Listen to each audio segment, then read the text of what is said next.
plans, which is a very, very dangerous path to go down when regulators at the federal level can dictate changes to state law. And, I think that it needs to be much broader than just greenhouse gases, and even much broader than just the EPA. To take even a further step back and look at the broad picture of what we face in terms of regulatory threats, FCC is going to, for the first time in history, regulate the internet starting December 21st. They're adopting net neutrality regulations. The National Labor Relations Board is going to attempt to accomplish card check by the back door by doing internet voting, where the union guys can show up at your house and say, hey, let's go online and vote for the union. We've got every agency in the federal government right now being tasked with how can you accomplish a far-left agenda, all of these objectives. And the states can go a long way towards pushing back on that. I know that Peter Glazer earlier this week presented his model resolution on EPA, which I think would be very beneficial to have states telling their congressional delegations, you need to stop what EPA is doing. I think we need to have similar pushback on all of these other regulatory agencies. And fundamentally, we've got a very powerful argument here. First of all, the economic argument. Total federal regulatory compliance costs this year, according to Obama's own Small Business Administration, are $1.75 trillion. For small businesses, this is according to SBA, for small businesses, federal regulatory compliance in 2010 cost $10,500 per employee per year. $10,500. And they want to layer on all of these enormously expensive rules, the most expensive rules in history, on top of that burden. I think we need to have a regulatory timeout. I think the states need to call for it. I think they need to say we need a long time to catch up with all of these enormous rules that have already been put into place. Don't cripple us economically in the middle of a very weak recovery with even more regulation. And I also think there's a political accountability argument that's enormously powerful as well. When you've got unelected bureaucrats trying to dictate policy to the elected branch of government, we need legislators, state and federal, to stand up for themselves, say legislatures make the laws in this country. And I think that if we drive public awareness, even non-binding, even just resolutions, I think are very, very powerful, because I fundamentally believe that if the public knows about what's happening in the regulatory sphere, the sort of fourth branch, if they know about it, they'll be outraged, and we'll have enough momentum to stop it. So I need all of your help in this fight, in this regard. We've got Americans for Prosperity chapters in many of your states. Even where we don't, there's some things we can do out of our national office to help on these fights. We want to work with you on this. We think that for the next 2 years, this is where most of the action is going to shift inside the executive, because they're not going to get bad bills through Congress. But the question is, what will they be able to do that people don't see, that people don't know about, and how effective can we be in stopping it? And I'll ask for your help in that fight, and I think that we've got a lot of great arguments on our side, and if we make them to the American public, we'll win. Thanks. Thank you, Phil.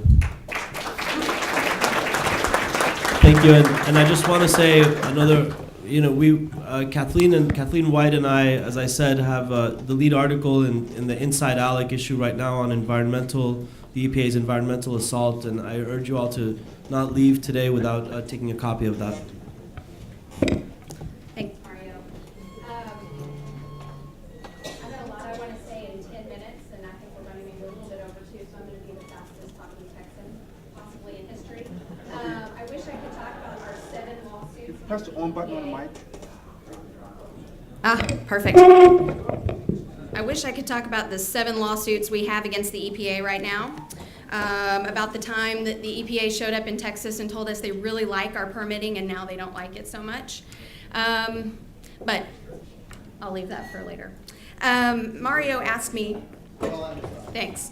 Mario asked me, if you want to have a good read though, Google search fealty oath Texas versus EPA, and you will find a wonderful piece of writing telling the EPA exactly what we think of them. So anyway, I encourage you to go find that.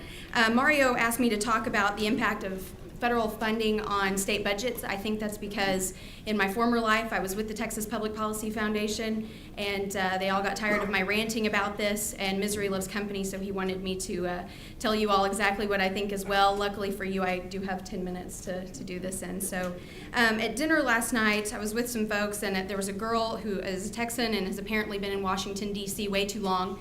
and asked if I was here trying to get more federal money for the state. And I laughed because I thought she was joking, and then she said that she was serious, and I reminded her that my boss has been just a little outspoken about this, and if you haven't heard him, you'll get a chance to hear that at lunch today. But she asked me a serious question. She said, what is the problem with federal money in state budgets? I don't really understand why that's a problem. And one of the like-minded folks that was with me said, well, you know, have you heard the old adage that nobody spends somebody else's money as wisely as they spend their own? And he said that's why. And, you know, I think that applies a little bit here, but I think that the problems are actually a little bit deeper than that, and that is just federal overreach into issues that are the province of the states. And I'm not going to try to trace the evolution of the law with these legal scholars on the panel, but I definitely want to highlight a 1987 Supreme Court case that I think is pretty instructive in a lot of ways, and has certainly been something that I just keep in the back of my mind in thinking about this. And that is South Dakota's challenge as to whether or not the federal government could withhold 5% of their federal highway money if they did not raise their drinking age to 21. And of course, in writing about this, the Supreme Court said that they were within their constitutional bounds in doing this, that they weren't violating anybody's constitutional rights by saying that you couldn't purchase alcohol until 21, and that it was a perfectly fine thing for the state or for the federal government to want to encourage states to have some uniformity in drinking laws across the country. But they have a couple paragraphs, and if you'll indulge me for a minute, I just want to read to you these and come back to these in a minute. The first is, they say, moreover, the relatively small financial inducement offered by Congress here, resulting from the state's loss of only 5% of federal funds otherwise obtainable under certain highway grant programs, is not so coercive as to pass the point at which pressure turns into compulsion. But they later say that is something that they have recognized, that there is a point where pressure turns into compulsion. And then in a later paragraph, they say, here Congress has offered relatively mild encouragement to the states to enact higher minimum drinking ages than they would otherwise choose. But the enactment of such law remains the prerogative of the states, not merely in theory, but in fact. So in other words, what they're saying is, don't blame us. This is only a little bit of money, and the states can always say no. And of course, we know that that happens all too infrequently.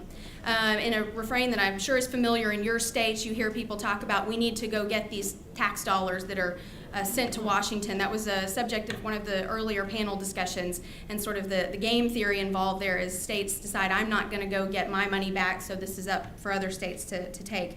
There was a former Texas legislator who used to say that she always said this, of course, trying to advocate for expanding or creating new government programs, but her purpose was to go get those homesick Texas tax dollars back to the state. It's a nice sentiment, I'm sure. It strikes a chord with states that are donor states.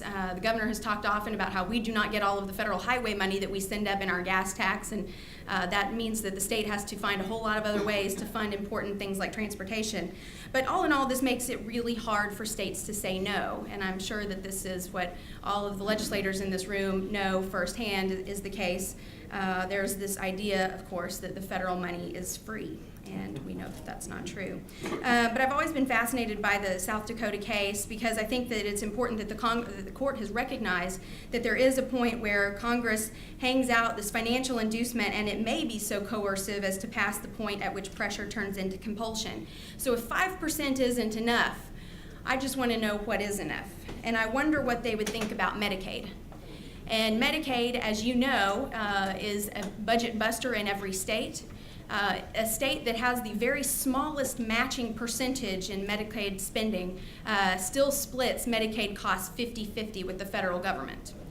And of course, the way that works is you agree to run the program under all of the federal requirements, and then you come on bended knee to Washington and play Mother May I for an ounce of flexibility to run the program the way you need to.